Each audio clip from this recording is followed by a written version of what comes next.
Season 1, Episode 7. Blame it on the alcohol? Well, we went to lots of mandatory fun during our careers. I remember when open bars were actually a thing at command functions, and that is what is coming up in today's episode. Now, a little bit of trivia. The sound the sound of opening a beer is distinctly different than the sound of opening a soda, and here's why. Soft drinks are more heavily carbonated and thus require a heavier gauge of aluminum for the can. Beer, being far less carbonated, only needs a flimsier can. And that is why opening a Coke and opening a beer sound completely different from each other. Huzzah, and welcome to DD214, the podcast for people leaving the military. I'm your host and retired veteran, Eric. The mission of the DD214 podcast is to create a space for transitioning service members and veterans. Today's show is sponsored by my wife, Wendy, and her web design business, Coop Creative Consulting. Wendy designs custom websites to get your business, podcast, or church found online. As an expert with Elementor, Canva, WordPress, and numerous other programs, Wendy designs bespoke websites to level up your online presence and to boost your business. If you're looking for a quality website or someone to maintain your current site, head on over to wendycoop.com and book a free good fit call. Now back to the show. I was commissioned in 2001 and doing it at the Naval Academy was a completely different thing. I mean, we were in an academic environment, training environment kind of thing. But when I got to the fleet, though, we would run our physical readiness test or PRT, and it's a twice a year requirement. We always ran it the Friday before Memorial Day weekend and the Friday before the Columbus Day weekend. The way it would typically go is we'd come to work, we'd get into our PT gear, go run the PRT, then go home to clean up, and then bring our families to another location for the command picnic. Of course, in those days, and this was, early aughts, the booze would flow. There'd ought to be open bars. Oftentimes, some folks would pitch in and bring a couple of kegs and maybe 3 or 4 handles. So how does this translate into transition? Well, here's the thing. Corporate culture is eerily similar, and we often see this in the corporate culture during the holiday season. We have holiday parties, and there's booze flowing. Although I'm sure the Don Draper era probably had the open bars, and in my 2 years of being on the other side of the military, it's been cash bars. But there are some basically similarities. The timeline in both cases, military or corporate kind of party, is the same. You go to the venue, you got bosses encouraging subordinates to drink, and then at least one guy gets a DUI after the music stops. Then there's some disciplinary action that ensues, and it's not the command's fault, it's not the company's fault, it's not the boss's fault, it's not a problem with American culture. Nope. We just set up people to fail, and then when they do fail, we shun them. That is the convolution or the convoluted relationship between our society and the demon rum. This past Sunday, Wendy rucked a half marathon, an entire half marathon. And Wendy has never been much of a drinker. In fact, she really doesn't drink at all. I mean, we did have a period of time when we were living in Annapolis and I was at the Pentagon where she found a Moscato that she really liked. I think it was D'Asti. But I mean, that was only like 5% alcohol. So it wasn't like she was ever a heavy drinker. I've never seen her take a shot of anything except one time in Korea. I got her to drink a Jaeger bomb at a bar in Itaewon, but I mean, she really doesn't touch the stuff. By comparison, I am certainly not a teetotaler. And those of you listening who know me personally get that. I've just been blessed to not have been in any kind of legal trouble or to have any kind of alcohol related incident. But let's be straight here. If we don't watch ourselves, then time will run out. No one likes to really think about that. But that's a straight dope here. It will run out if you don't check yourself. I guess that's an old rap song. You got to check yourself before you wreck yourself. Because people like me are bad for your health. Well, anyhow.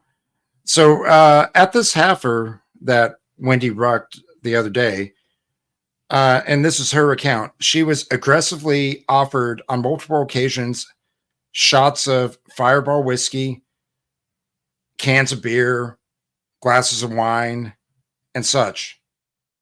Plus, booze is baked into these kind of athletic events. And she actually cited to me and read to me from a couple of articles in her running magazine about the question of if bicycle culture and running culture, and they were two separate articles in different magazines, but do they have problems with alcohol? And I would say, yeah, it's probably true.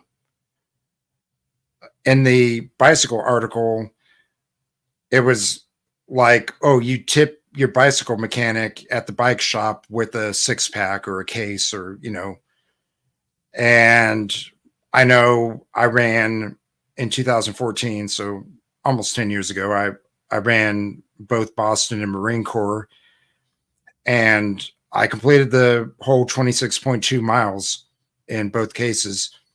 And along the way, in both races, there were people who had tables set up. They were offering adult beverages. I'm going, nope. I like to partake, but not right now because I'm laser focused. I just want to finish this thing and survive, and not completely crush into a molten mess of flesh and muscle at the end of it. So, I never did that. And I've run plenty of 5Ks over the years. And a thing at these kinds of events is, of course, you're going to have adult beverages at the finish line. In fact, the bib that Wendy had for this ruck had not one, but two tickets that she could rip off. And the only reason why that didn't really happen, I mean, she would have gotten a Coke anyway, I'm sure. But the reason it didn't happen was because weather happened. It started raining cats and dogs towards the end of it. But it's baked into the whole business model. There's also a club, and it's a international society of sorts. It's called the Hash House Harriers. I know some of you listening are probably hashers, and here's what I understand about the hashers. And I never partook in hashing. There's some interesting traditions. It started, I believe, in pre-World War II Singapore when it was a British occupied place. And some Brits got together and decided to go for a run. And they ran from bar to bar, and they designated one guy to be the hare and the rest were the hounds. And so it's kind of a game where the hare person has to outrun the rest of the pack and then drop false clues and try to confuse everybody. And that eventually evolved into running from bar to bar. So basically a pub crawl, but a little bit faster between the different bars. And then there was an event in San Diego where some guy got a co-ed to show up to one of their runs, and she showed up in a red dress and heels. And so now I know at least two hashers who buy quite a bit of lingerie and nighties and such at Victoria's Secret, but it's for them, not for their wives or anything like that. Now, these are straight guys, but they have this red dress run and they have some other weird things that they do, but they call themselves a drinking club with a running problem. And that got me thinking back to my time at the Naval Academy. The sailing club or the sailing team was involved in a lot of alcohol incidents during my time there. And even with that, they'd call themselves the drinking club with the sailing problem, or the drinking team with the sailing problem. So back to how this relates with military transition. Well, I'm not going to sugarcoat it. In the military, you get some liberties. You can come to work hungover. You can even come to work legally drunk, as long as as long as they didn't smell booze on your breath when you're driving through the gate, or it didn't let it stop you from working. So there's that. Well, try this in the civilian world. It will not work well. You will get fired. Now, I watched plenty of episodes of Mad Men, and so I understand, and I know a lot of folks from that generation. And in the 50s and 60s, well, the corporate world was basically full of a bunch of veterans who had been in the war, and they let that stuff slide. And then starting in the 1970s, you started having a 3 martini lunch or whatever they called it. You try to go straight Don Draper. Well, you're going to get fired. That's just how it's going to work. And it's been pretty much that way since. In fact, drinking while you're at work in the civilian world is highly frowned upon. I'm just saying, it will get you fired in a heartbeat. Don't try it when you become a civilian. Just don't try it. You could get away with it in the military. Well, you're in a different ballpark now. Another thing is swearing. So, of course, in the service, we all become basically doctorate level scholars in the usage of colorful colloquialisms. Now, in my last 2 civilian jobs, so I had my first civilian job was as a Navy contractor. So I was working on a Navy base with active duty sailors and with a bunch of other grumpy retirees like myself. And we could just let the F bombs fly. We could say insensitive things like referring to our Chinese adversaries as Chi-coms, which was a technical State Department term back in the 50s, back in the Don Draper era, as I like to call it. But we also referred to the Chinese nationalists as Chinats, so that would be the Taiwanese. You're not going to hear people talk about Chinats anymore, but some of us in some circles, we will still throw out the Chi-com word a bunch. You got to be careful about that on the outside too, because that might offend people. Okay. And probably offends a lot of people. So just think about that. But the other 2 jobs, I was in professional civilian environments where, in fact, in my last actual full-time job, we were basically told in no uncertain terms, do not swear on the phone or you will get fired. That's just, we have to be kinder and gentler as we transition out. So enough said on that. At the end of things, I think my educated assessment is that both the military and civilian culture send mixed signals regarding things like booze. On one hand, you can go to a party and they pressure you to drink, but then you get a DUI and there's always going to be one at every party. That's been my experience, both at corporate parties and in all those military mandatory fun events. There's always one guy who manages to get in trouble after the party. And then we just turn our backs to them.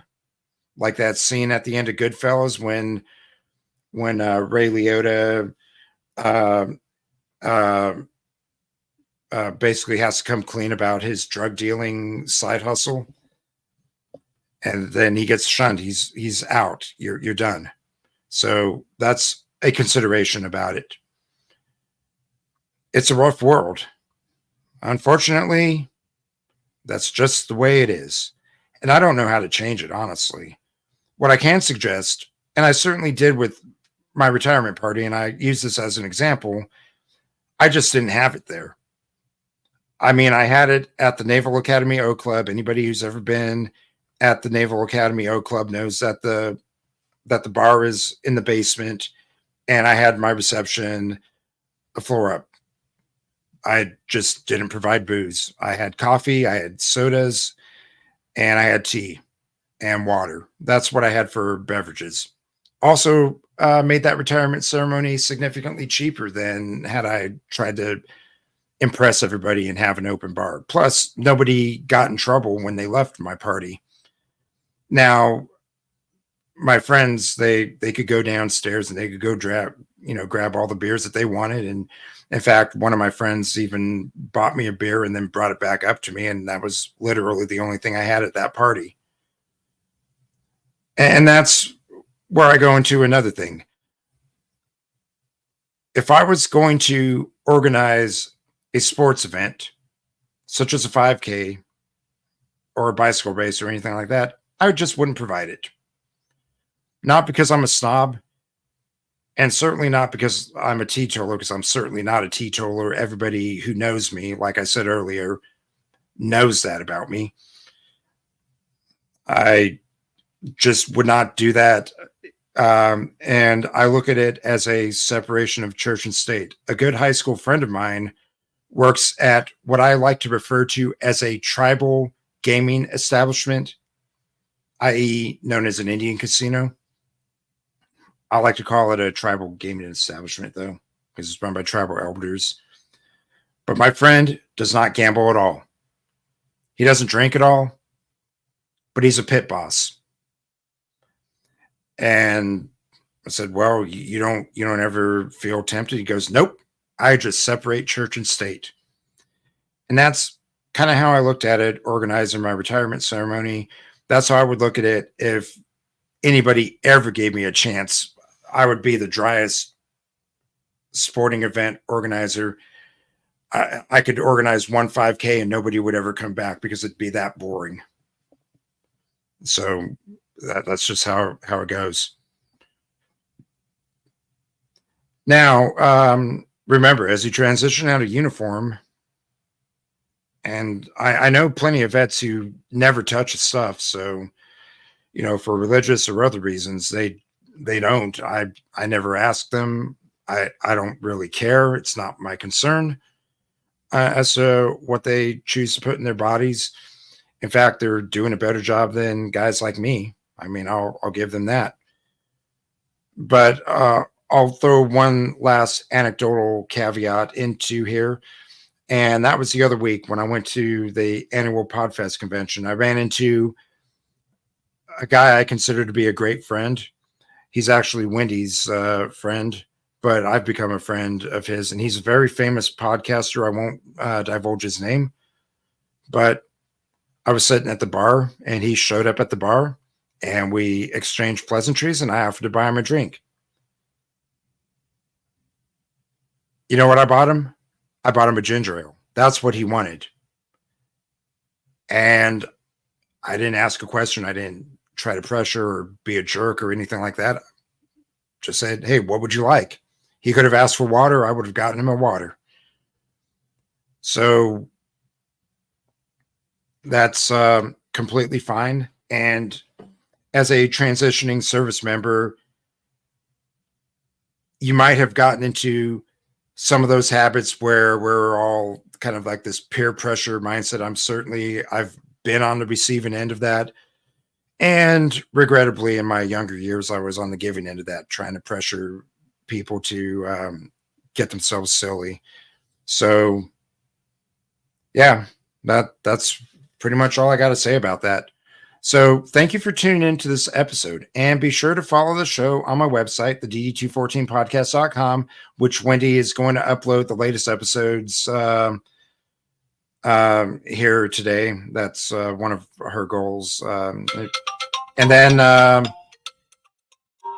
also follow it in your favorite podcast app so you know every time that there's a new episode. And be sure to share this episode with all your friends, service members, and veterans.